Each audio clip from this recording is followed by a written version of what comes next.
नमस्कार दोस्तों, यह अर्धवार्षिक परीक्षा 2024-25 कक्षा 11 का है। हिंदी का विषय हिंदी का है। तो आइए हम देखते हैं कि हिंदी में क्या क्या पेपर में पूछा है। देखिए, पहले इसका नोट पढ़ लेना अति अनिवार्य होता है। इसको पढ़ लेंगे तो आपको ज़्यादा सही रहेगा। जैसे लिखा है, प्रश्न पत्र के 2 खंड में विभाजित है, खंड अ तथा खंड ब। खंड अ में बहुविकल्पी प्रश्न है जिनका उत्तर मार्कशीट में पर देना होगा। खंड ब में वर्णनात्मक प्रश्न है। देखिए, खंड अ में बहुविकल्पी प्रश्न में पहला क्या पूछा है? पहला पूछा है कि रानी केतकी की कहानी के लेखक हैं। 4 ऑप्शन दिया है। इसमें क्या करना रहता है कि आपको क्वेश्चन दिया रहता है और इसमें आपको एक ओमैट शीट मिलेगा, उस पर गोला रंगना होता है। जैसे पहला का रानी केतकी की कहानी के लेखक कौन है? इंशाअल्लाह खान। जैसे ये द है तो इसका आंसर डी होगा, तो इसमें इस तरह ब्लैक करके उसको गोला करना रहेगा। दूसरा दिखा है कि पंदाहा आजमगढ़ उत्तर प्रदेश में जन्म स्थान किसका है? तो यहाँ पे जन्म स्थान किसका हुआ था? राहुल संकृत्यायन का। तो इसका आंसर क्या हो जाएगा? 2। तीसरा दिया है कि द्विवेदी युग और छायावादी युग दोनों युग के लेखन कार्य करने वाले लेखक हैं। महावीर प्रसाद द्विवेदी, बालकृष्ण भट्ट, गुलाब राय, सरदार पूर्ण सिंह। तो इसके कौन है? महावीर प्रसाद द्विवेदी। इसका उत्तर अ हो जाएगा। जैसे चौथा दिया है, हरिशंकर परसाई की कृति है तट की खोज, आधे अधूरे, अंधेरे बंद कमरे, मेरे विचार। तो इसका क्या हो जाएगा? तट की खोज। चौथा लिखा है। और पांचवा दिया है कि आनंद कदम्बिनी के संपादक हैं भारतेंदु हरिश्चंद्र, बद्रीनाथ चौधरी, प्रेमगन, राय कृष्णदास, धर्मवीर भारती। तो इसके कौन है? बद्रीनाथ चौधरी। इसका आंसर ब हो जाएगा। छठा दिया है कि आदिकाल की रचना है। आदिकाल की रचना क्या है? अखरावट, खुमान रासो, छत्रसाल दशक, दीपशिखा। तो आदिकाल की जो रचना है वो खुमान रासो। इसका आंसर क्या हो जाएगा? ब हो जाएगा। जैसे सातवां दिया है कि भक्ति आंदोलन का श्रेय जाता है वल्लभाचार्य को, शंकराचार्य को, रामानुजाचार्य को, निम्बाकाचार्य को। तो जो भक्ति काल जो आंदोलन का श्रेय जाता है उस किसको जाता है? शंकराचार्य जी को। 8वां है कि छायावादी की मुख्य विशेषता क्या है?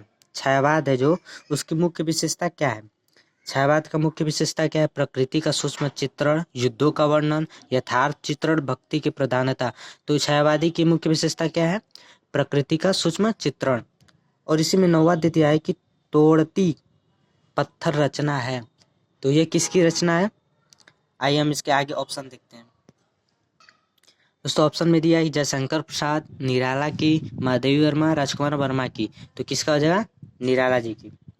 दोस्तों, 10वां दिया है कि जायसी का पद्मावत किस भाषा में लिखा गया है? जायसी का पद्मावत किस भाषा में लिखा गया है? ब्रज, अवधी, खड़ी बोली, फारसी।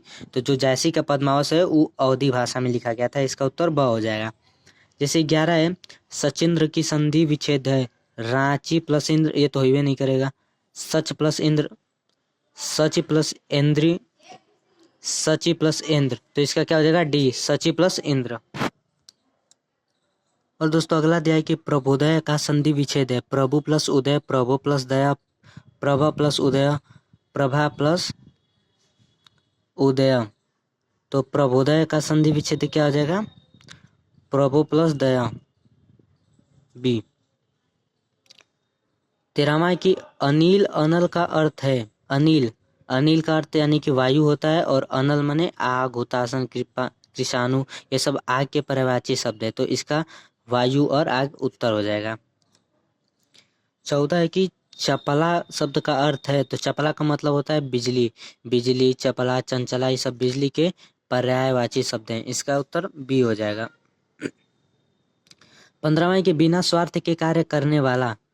जो बिना स्वार्थ के कार्य करता है, जाहिर सी बात है कि जो बिना स्वार्थ के कार्य करेगा वो निस्वार्थ होगा, निस्वार्थी होगा। 16 दिया है कि आत्मन का तृतीय एक वचन में रूप होगा आत्मनि, आत्मने, आत्मना, आत्मना। तो इसका आत्मना हो जाएगा। 17 है कि निम्नलिखित में शुद्ध वाक्य छाटिए। निम्नलिखित में शुद्ध वाक्य छाटिए। तो इसमें से शुद्ध आपको वाक्य छाट लेना है। रेखा ने भोजन कर ली, रेखा भोजन कर ली है, रेखा भोजन कर ली है, रेखा ने भोजन किया। इसमें आपको शुद्ध वाक्य छाटना है। 18 के मुख्य मयंक सम मंजू मंजू मनोहर पंक्ति में अलंकार है। रूपक श्लेष्म यमक उपमा। तो इसमें कौन सा अलंकार है? उपमा अलंकार है। कौन सा? उपमा। इसका उत्तर डी हो जाएगा। और दोस्तों 19वां अध्याय कि कुंडलिया छंद में कितने चरण होते हैं? कुंडलिया छंद में कितने चरण होते हैं? 6, 3, 2, 5। तो कितने होते हैं? 6 चरण होते हैं, यानी कि अ उत्तर हो जाएगा। दोस्तों वीडियो को लाइक और चैनल को सब्सक्राइब कर दीजिएगा। और अगला देखते हैं, सोरठा छंद के दूसरे और चौथे चरण में कितनी मात्राएं होती है? तो सोरठा छंद के दूसरे और चौथे चरण में 13 मात्राएं होती हैं, यानी कि उत्तर इसका अ हो जाएगा। अब देखिए, अब दोस्तों आपको खंड ब में गद्यांश पर आधारित प्रश्न देगा। तो इसमें दिया ऐसे प्रश्न दिया है कि ये सब तो समाज धर्म है जो देश काल के अनुसार शोध और बदले जा सकते हैं। दूसरी खराबी यह हुई कि उन्हीं महात्मा बुद्धिमानों ऋषियों के वंश के लोगों ने अपने बाप दादों का मतलब न समझकर बहुत से नए धर्म बनाकर शास्त्रों में धर दिए। बस सभी तिथि व्रत और सभी स्थान तीर्थ हो गए। सो इन बातों को अब एक बेर आंख खोलकर देख और समझ लीजिए कि फलानी बात उन बुद्धिमान ऋषियों ने क्यों बनाई, और उनमें जो देश और काल के अनुकूल और उपकारी हो उनको ग्रहण कीजिए। ऐसे आपको दे दिया है गद्यांश, और इसका पूछ देगा प्रस्तुत गद्यांश के पाठ का शीर्षक एवं लेखक का नाम लिखिए। तो आपको दोस्तों हिंदी का किताब पढ़े होंगे तो उसमें आपको ये लिखा होगा।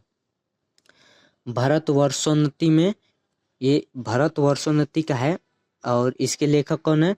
भारतेंदु हरिश्चंद्र जी हैं। तो इसका शीर्षक लिख लेना है ऐसे कि प्रस्तुत गद्यांश हमारे पाठ्य पुस्तक हिंदी के भारतवर्षोन्नति नामक पाठ से लिया गया है, जिसके लेखक कौन है? भारतेंदु हरिश्चंद्र जी हैं।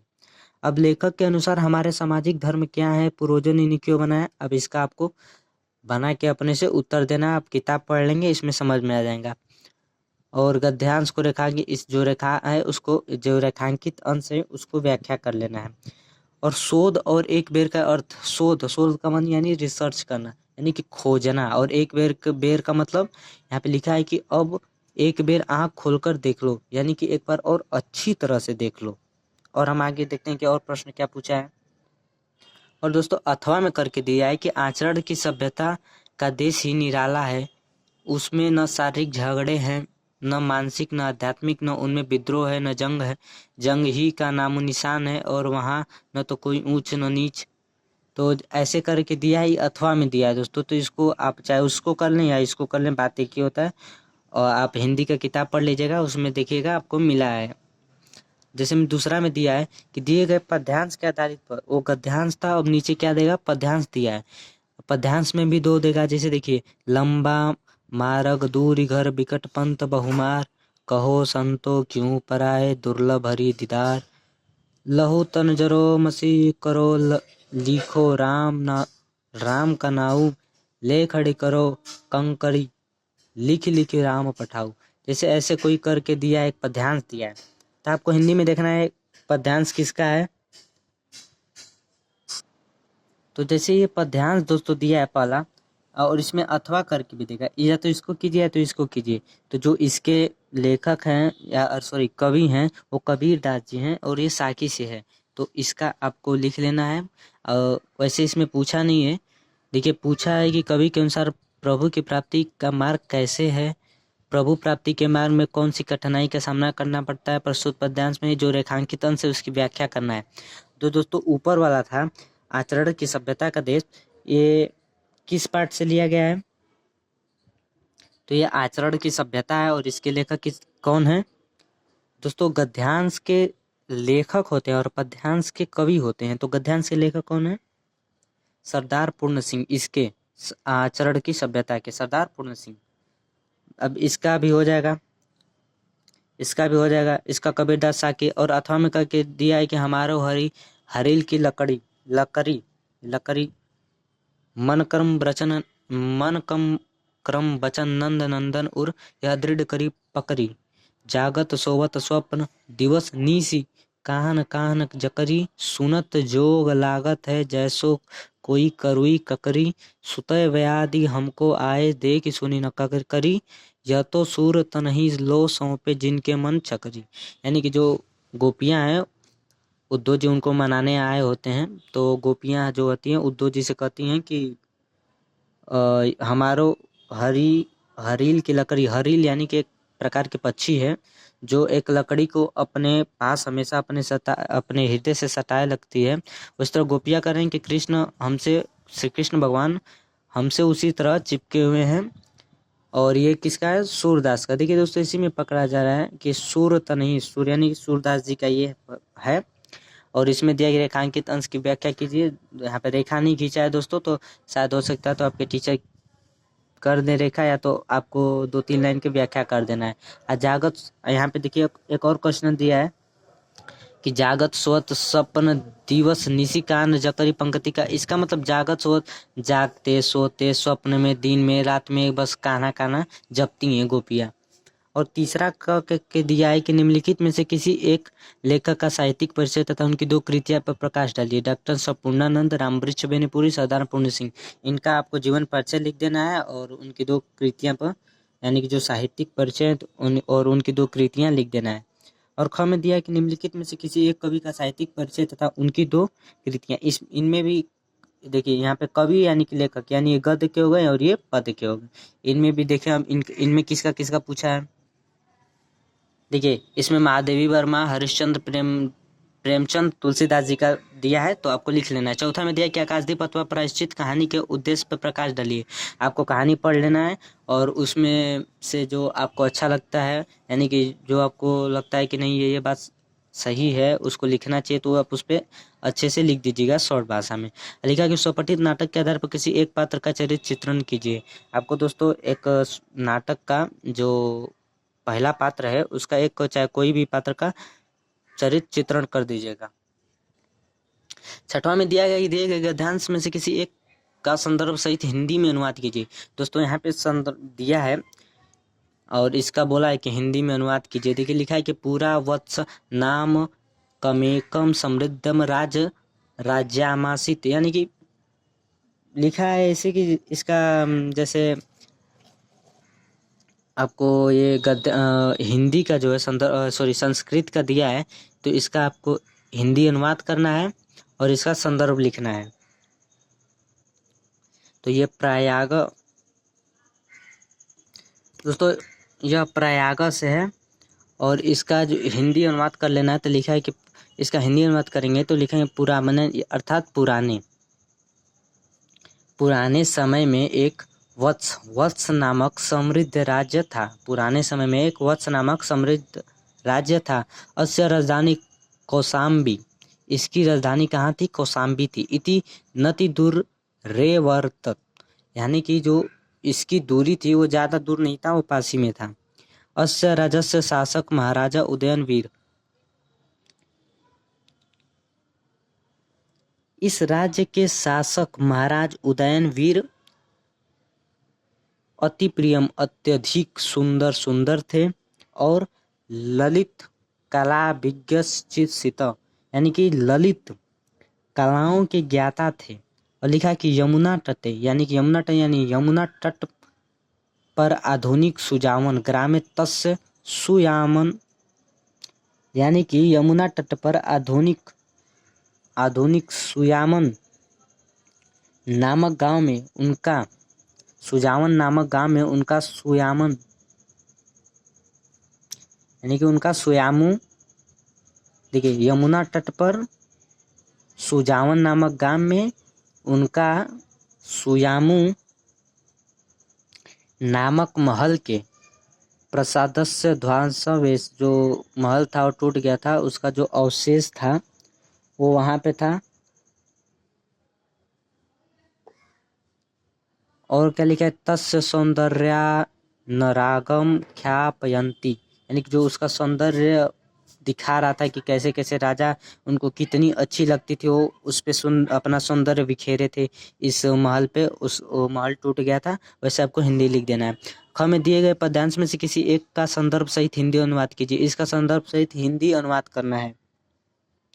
ये किससे लिया गया है? संस्कृत में सदाचारोपदेश नामक एक पाठ है संस्कृत का, उसमें से लिया गया है। और इसकी जो वृत्तम यत्नेन संदच्छेद वित्तयामति याति च अछीड़ो वित्त छीड़ो वृत्तस्तु हतो हत, जो ये लिखा है, तो इसका हिंदी अनुवाद क्या हो जाएगा कि चरित्र की सावधानी से रक्षा करना चाहिए। चरित्र की सावधानी से रक्षा करना चाहिए, क्योंकि धन तो आता जाता रहता है, जो धन है वो आता जाता रहता है, लेकिन चरित्र की सावधानी से रक्षा करनी पड़ती है।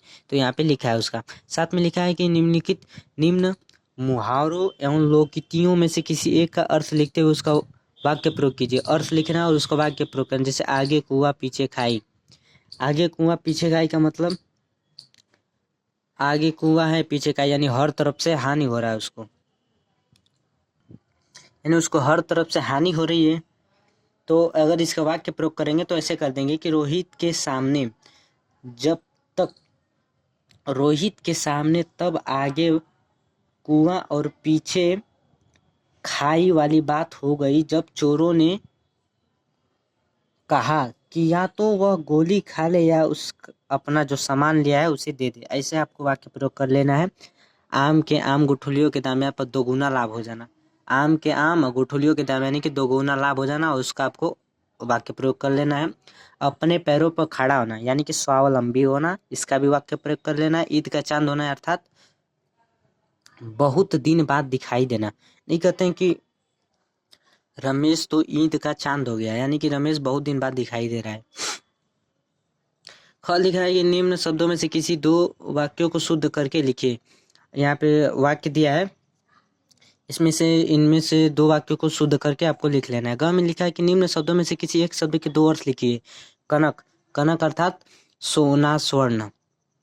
कमल, कमल के दो शब्द लिखना है तो लिख दे नीरज, अरविंद, पंकज, जलज, ऐसे लिख लेना है कमल का। गिरधर, गिरधर का लिख लेना है और अचल का लिख लेना है।